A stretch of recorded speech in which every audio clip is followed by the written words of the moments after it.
And welcome to another live at 6:39 in Aspen, Colorado.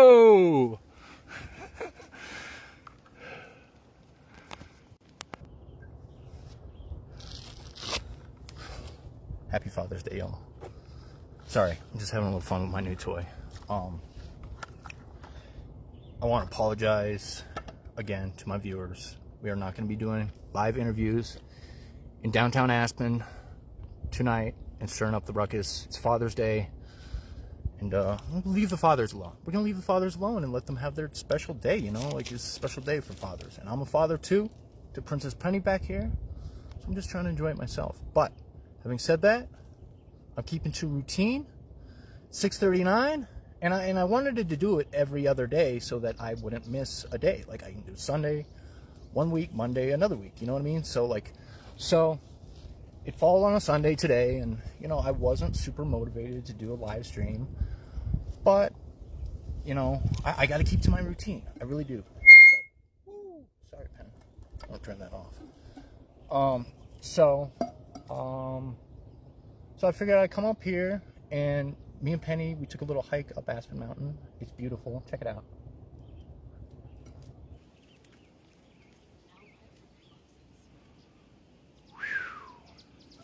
We're just hanging out, going over some notes, just enjoying a Sunday, you know, and just enjoying gratefulness, you know. I wanted to address something right off the bat. I had a live stream this morning, a live workout, and my live workouts have been getting a lot more attention, and I'm really grateful. Thank you for joining me in the morning. It's been fun, you know. But I kind of revealed something about my father that I actually told myself, I was like, don't say anything about that. And then I went ahead and I said it, and maybe it's, you know, it's hard because it's the you know, it's the difficult memories that stick, isn't it? You know? So, I don't know if you saw my live stream this morning. It was I went over a story about how my father, it was Father's Day, and I had run away from home, and he kind of knew where I was. He knew I was at a friend's house, so he came and like kind of got me, and he took me down to the Strawberry Days Festival down in Glenwood, and he took me in handcuffs. Like we went by the like Army surplus store, and he got some handcuffs, and he like took me as kind of like a prisoner, you know, and I'm not going to elaborate on the story too much because, like, again, it's not something that I wanted to, like, get out this morning. Or maybe it is. Maybe it's just something I needed to get out. Maybe it is, all right? He did that. You know what? But, like, I still love him. I still love him. And, like, and it's funny because, like, he was always such a peaceful person. And, like I said before in, like, one of my other live streams, that he was a very... he was a big deadhead. He was a big deadhead. He's a big hippie. He was all about love and peace. He wasn't really into guns or anything like that. And you know, and he was very creative. And he was a woodworker. He was, you know, he was a construction guy by trade. And he was very passionate about what he did. And you could tell, you know, and I personally didn't have that same passion. And that's why I never went into construction, because, like, I just couldn't see it in myself to, like, want to work with wood and create, you know. Not that I don't like to work with wood, like, and I do, you know, just in a smaller form with a Dremel, you know. So that's where I'm at, and so I wanted to clear the air with my father, because, like, he was a very good guy. And I didn't mean to dog him in my live stream this morning, if you could have been following my morning workouts. And I wanted to share with you the last thing that he said to me, because he died about, like, when I was like 27, he died. and it wasn't the last thing that he said to me, but it was the last thing that, like, really stuck, you know. And it was when I was in my alcoholism really deep, and he told me, and it was very subtle, and he just said, Troy, you got to put the bottle down. You got to put the bottle down, you know? And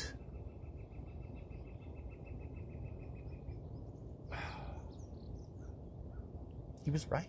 He was, you know? I'm like coming up here on 7 years of non-drinking, like, and sometimes I think about like when I'm gonna like get back into it or something like that. But most days I am affirmative like believer that like I will never get back into drinking because I have so much fun without it, you know? Like, so I don't know. For me, there's that, you know, and like and so even though it's a kind of a hard thing for me to, you know, realize as like one of the last things that my father said to me, like it's one of those things that really stuck, and I know that he's proud of me, you know, I know that he is, and it's not easy. It's not, I don't go to AA or anything, and I'm not dogging AA either. I love, you know, AA is really good. Alcoholics Anonymous, if you want to get into it, like, or if you're feeling like you have a drinking problem, like, you know, go to a meeting. Like, there's a lot of like people there that like can relate to you and stuff, and like, and it's a good place. It's a healthy place, you know. It can be. For me personally, I went through a lot of meetings, AA meetings, and I went through a lot of rehab, and what did it for me, what really did it, was that I was living in Denver, and I was going to AA meetings, like 3 meetings a day, you know, like just like pounding them out, and I was like, and like, it clicked in my mind.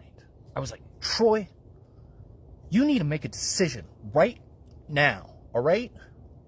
You're either gonna go down this road of being a drinker, you know, and being an alcoholic for the rest of your life, and attending these meetings and rehab centers for the rest of your life. That is gonna be your life.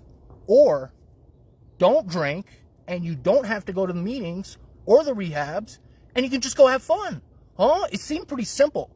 And I was like, well, all right, I can do this. You know, I can do this. And so I don't go to a whole lot of meetings. That's kind of my program, is to like, you know, it kind of scares me. I'm like, hey, you know, like, if you want to drink, Troy, you're going to have to go back to the meetings and stuff, you know, sit in a circle with strangers and talk about your feelings and stuff. So like, and that is part of Alcoholics Anonymous that I can't really promote too much, because it says in Alcoholics Anonymous that like it's attraction rather than promotion, but like it's not attractive, you know. It may have been when it was created in 1930, but not anymore. Like, people don't want to go hang out with strangers in a circle and talk about their feelings. That doesn't seem cool, and it doesn't seem like a fun thing to do at night, you know. So like,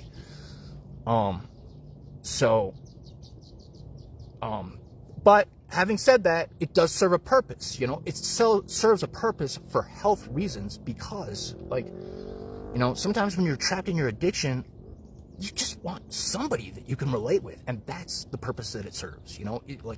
It does. So, you know, I'm not dogging on Alcoholics Anonymous. That's not what this live stream's about at all. And you know, I'm not promoting not being a drinker either. Like, you know, I think if you can be a drinker and you can have fun, like, go have fun, you know. Like, seriously, have fun, you know. Like, and like, but if it affects your life, then like, maybe think about it, you know what I mean? Like, and I don't know. I know my dad, he was a big smoker, and he wasn't very healthy. He didn't work out very much, and he had really bad back problems, and maybe that's a big reason on why I work out a lot, you know. And I remember that I asked him to buy me a Bowflex for my birthday, or like Christmas or something. I was like, Dad, come on, I want a Bowflex so bad, you know, because like Chuck Norris was big when I was a kid, you know, and like he had those Bowflex commercials, and it was hot. So I really wanted one, you know? And my dad, he was like, we live in the Rockies. There's plenty of rocks outside. Just go outside and pick up rocks, and you can get a workout all day, you know? And my dad, he didn't pick, you know, he picked up a lot of 2x4s. He, you know, he's a construction guy, so maybe there's a, you know, there is something to that, you know, like, but I think it's important, like, even if you're a construction guy, I do know a construction guy, his name's Jeff, he lives here in town, and he works really hard at the construction site. I see him in the daytime, he's dirty as shit, you know, but he also, like, I know that he gets up, he tells me he gets up at like 4 in the morning, he lifts weights, you know, and you can tell he's fucking jacked, you know, he's, you know, and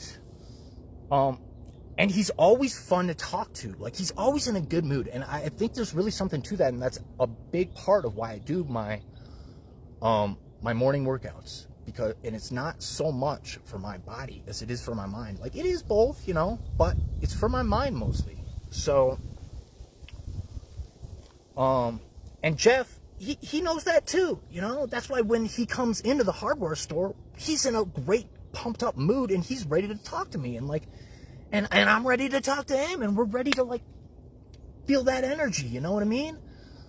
So, I don't know, sorry, I'm getting pumped up, but there's a lot of good energy around here, there really is, I mean, you know,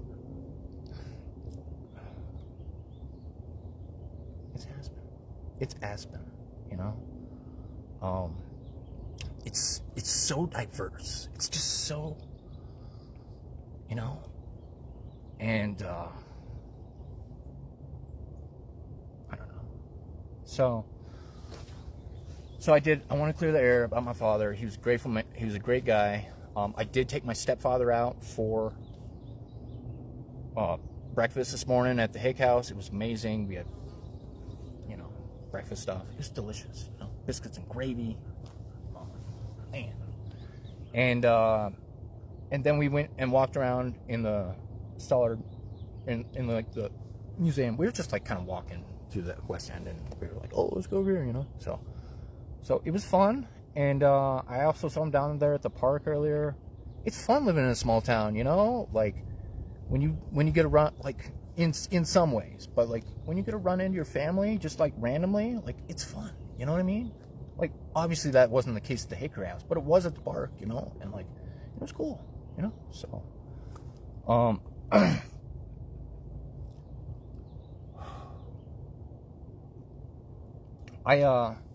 I do want to talk about something, and I don't really know how to bring it up, because, like, it's such it's a difficult subject, and, like, I talked about it last week. I started working with this orphanage in Uganda, and, it's,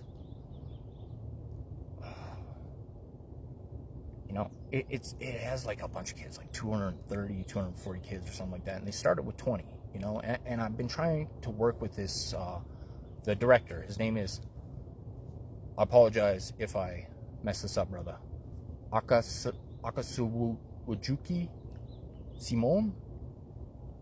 I'm not going to say it again because I don't want to butcher it further, but I've been working with this individual, and I've talked to some other individuals about him, and they seem really, you know, on board that this guy's a very remarkable person, and he seems to be, and so I'm glad that I get to work with him. I get the chance to work with him. Having said that, like, I kind of, Penny, just relax. I kind of, like, I can't help him out as much as I wish I could, and it's really tough because I told him that I would, you know, and I still want to help him out,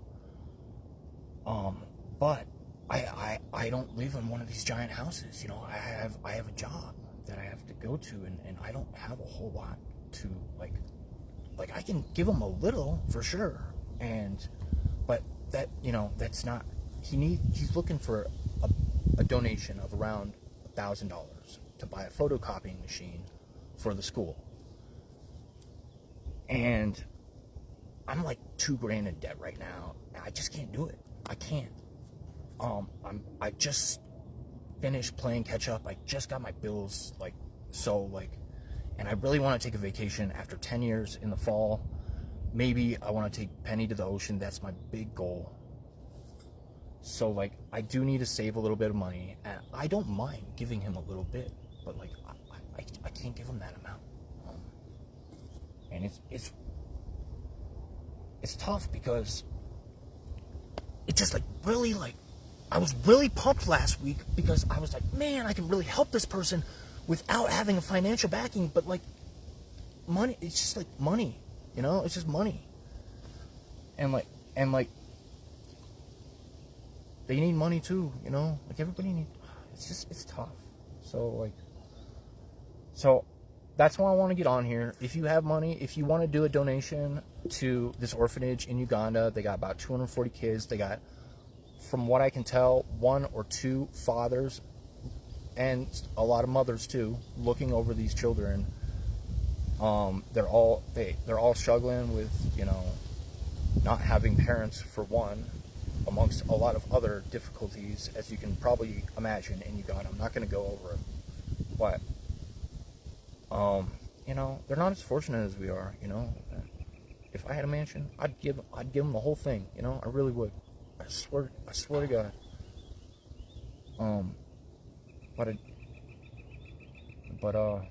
I don't really want a mansion, so, like, that's why I don't have one.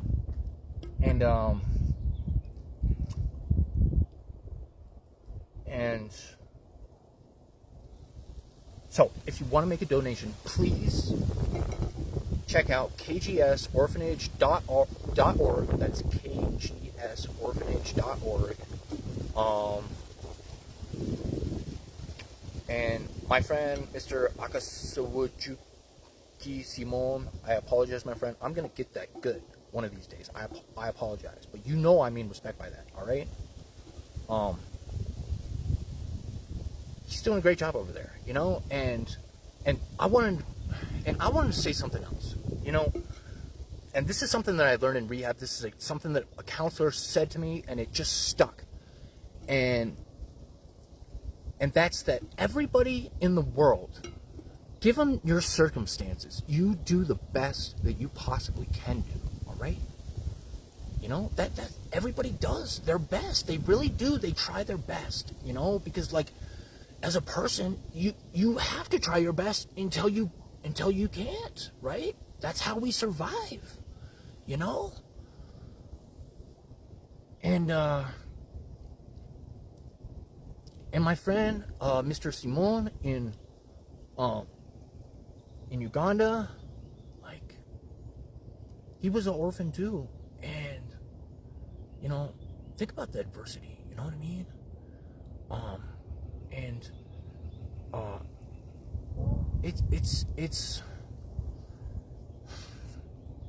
it's hard for me because, you know, he's asking me for money a little bit, and I don't know, I can't give him the money, you know what I mean? But, you know, I can't dog him either. Like, he is just doing the best he possibly can to get these kids fed in Uganda, you know?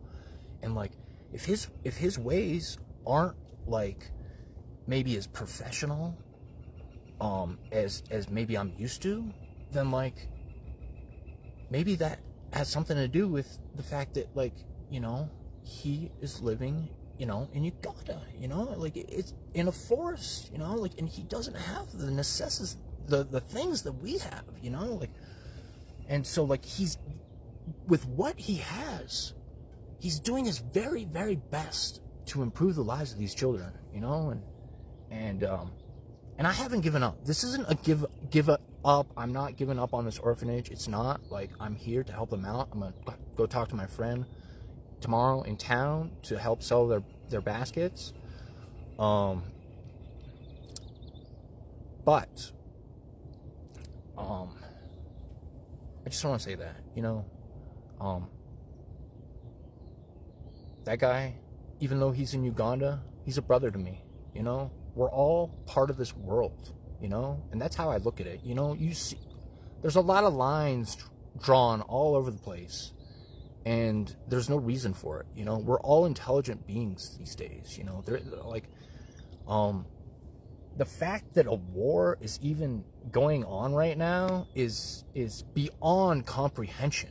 You know, we have so much more intelligence than like, and we know that's about money. So I want that, you know, coming from one of the wealthiest places in the entire world, I want you to like think about that.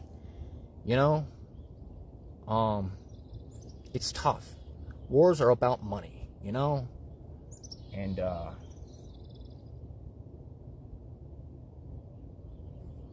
don't know. Definitely not too happy with our little dictator right now. I call him little because he's tiny, tiny, tiny guy, super tiny, tiny heart, tiny mind, you know. It's tough. I want to escape sometime. I really do. I want to get out of here. Like, I kind of want to go to Uganda, you know, just fucking hang out in the forest, you know, get away from this, seriously, because it's intense. It is. And these dictators, you know, they do believe in lions. I don't know. Maybe I'm just rambling now. I am going to keep working with the orphanage through my eye. I want to show them an amazing live stream tour in beautiful Aspen, Colorado. And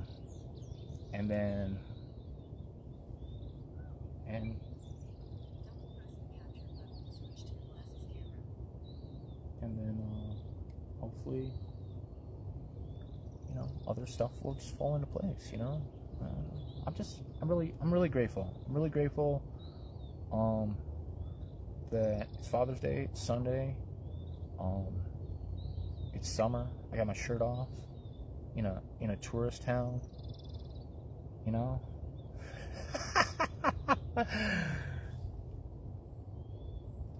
That's another thing too. I've been thinking I'm gonna walk around more often with my shoes off. You know why? Because that's something that I do when I'm on vacation at the beach and stuff. And I know it's Aspen and all, but like, it's summertime and I want to walk around with no shoes on, right? And like, you know, really mess with people. Like they'll think that I have like mental health issues. I mean, they'll think, all right, you know what I mean? Seriously, it'll be fun. I don't know. But we got Food and Wine coming up next weekend. So I'm definitely going to be doing some more live interviews in town because I had a lot of fun just interviewing that one couple down across the street from the police station. But you know, I want to get some good stuff. Like I got some good questions coming up. And Penny, just relax. We're almost done. And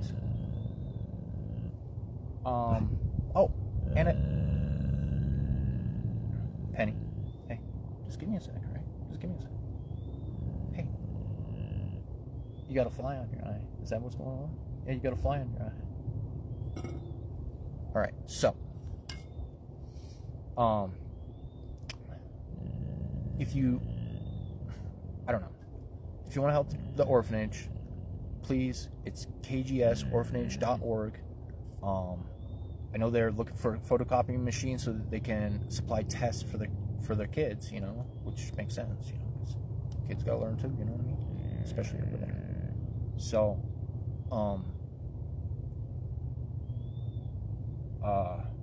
that's all I got. I'm grateful that I have a father. Happy Father's Day. I'm grateful that I have a stepfather as well. I'm grateful to be a father to my Princess Penny back here. Who, you know, is just a dog, but, you know, like, she's my angel. She's my best friend in the whole world, you know? And I get to show her stuff. And, like, she really acts like me a lot, you know, like, in a lot of ways. So, like, there's that, you know, and I can tell. And it feels good. It does. It feels good. So, man, wish I would have had something to, like, tune it off with here, but,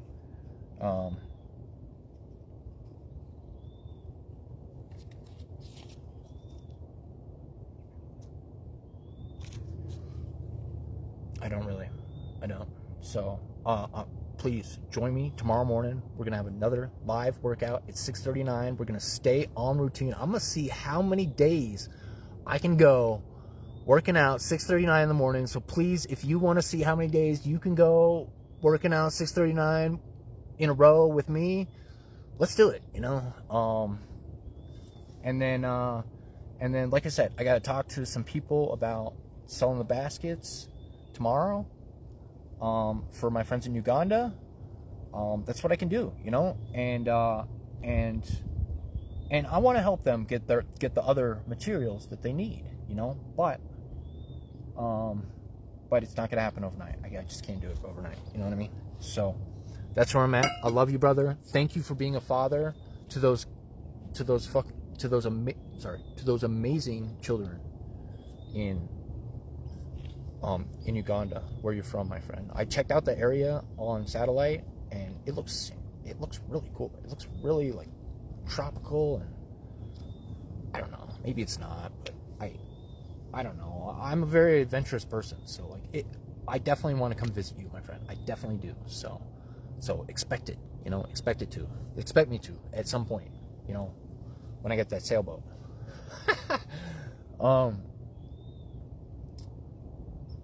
Anyways, I'm grateful.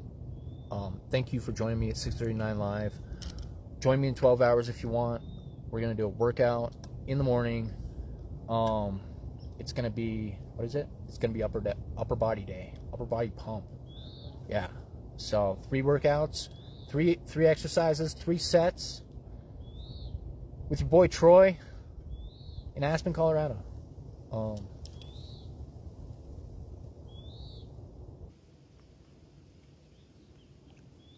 I got Penny back here, and look at the view, huh?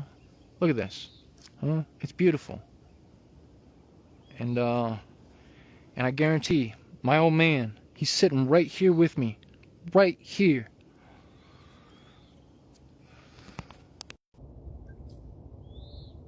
And I love him. I do. I love that guy, and for the time that I had to spend with him, like, I'm very appreciative, you know. And he taught me how to be happy. He taught me how to have fun, and he taught me how to joke around and not take things too serious, you know. And that's what I love, and that's what a big part of my profile is just having fun. Let's have some fun and enjoy life, you know. That's what life's all about, you know. Ain't no reason to be all mad and bent out, you know. I'll tell you that. So that's where I'm at on a Sunday. Grateful, loving life, and thanks for joining me. I'll see you in 12 hours. Have a good night. Thank you.